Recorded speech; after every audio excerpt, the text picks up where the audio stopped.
to Electrician's Masterclass, where knowledge is power. My name is Joe SPINA. I've been an electrician for 40 years, doing residential, commercial, and industrial work. I'm also a master electrician, and I have my own company. I'm a licensed electrical contractor. This episode is about a residential standby generator installation. This is also a new customer, and they lost power in the past due to severe storms. They were referred to by an existing customer. Every homeowner can relate to losing power.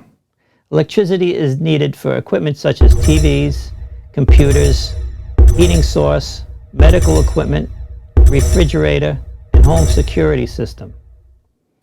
They're a family of 4, and the father is a small business owner. The mother is a school teacher. They desire to continue to work from home during a power outage, keep the home appliances going, and power up electronic devices for the children. The main panel eventually is going to be turned into a sub-panel.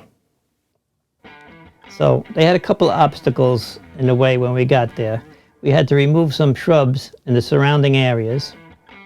The generator was not currently in stock. It took a pretty long time. We had to fulfill the long list required for the electrical permit. The cause of the problem is due to snowstorms, ice storms, rainstorms, and heat waves. Okay, so the remedy was to install the generator, which took about a week to finish. We tested the generator. The generator was set up for an electrical inspection. Generator delivery was nearly missed because the customer was not home during the time of delivery. Thankfully, the driver had a lot of patience. What is the minimum clearance for a Generac generator from the wall to the back of the generator?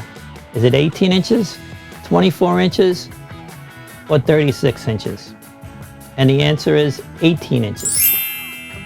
And why is that?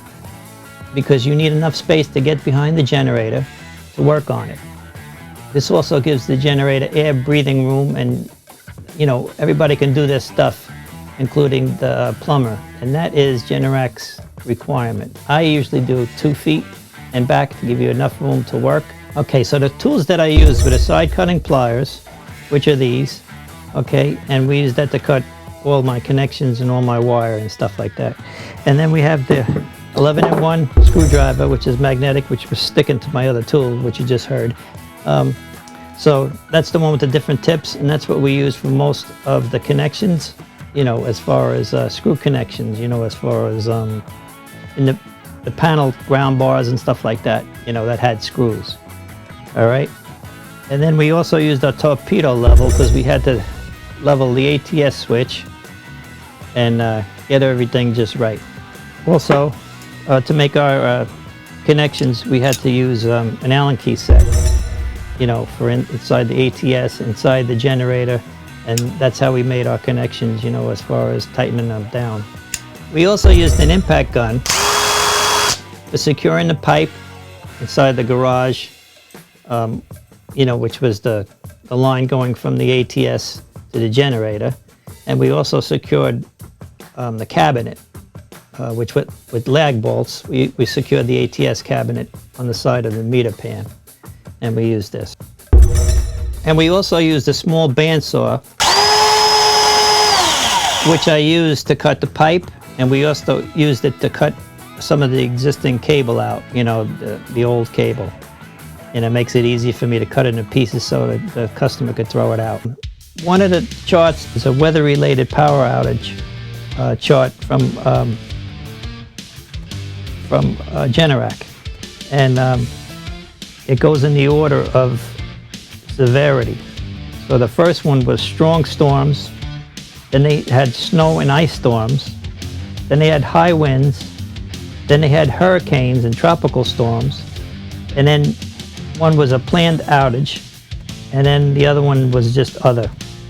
And then people had spent like about $10,000 due to frozen pipes, $26,807 due to flooded basements, $500 to $30,000 for mold removal, $110 for alternate shelter per night to stay over in a hotel or whatever, and then $250 to restock your refrigerator. So this gets to be a pretty costly thing after a while, so that's why we suggest that you get yourself a standby generator for all these situations, whether it's, you know, medical or emergency or, you know, modern day conveniences.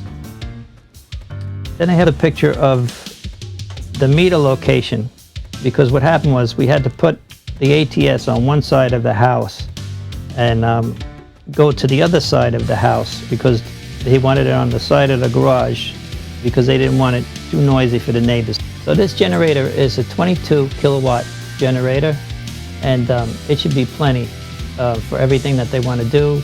I'm sure they're going to be quite happy with it, and they'll be able to do whatever they have to do, you know, to be comfortable in the house.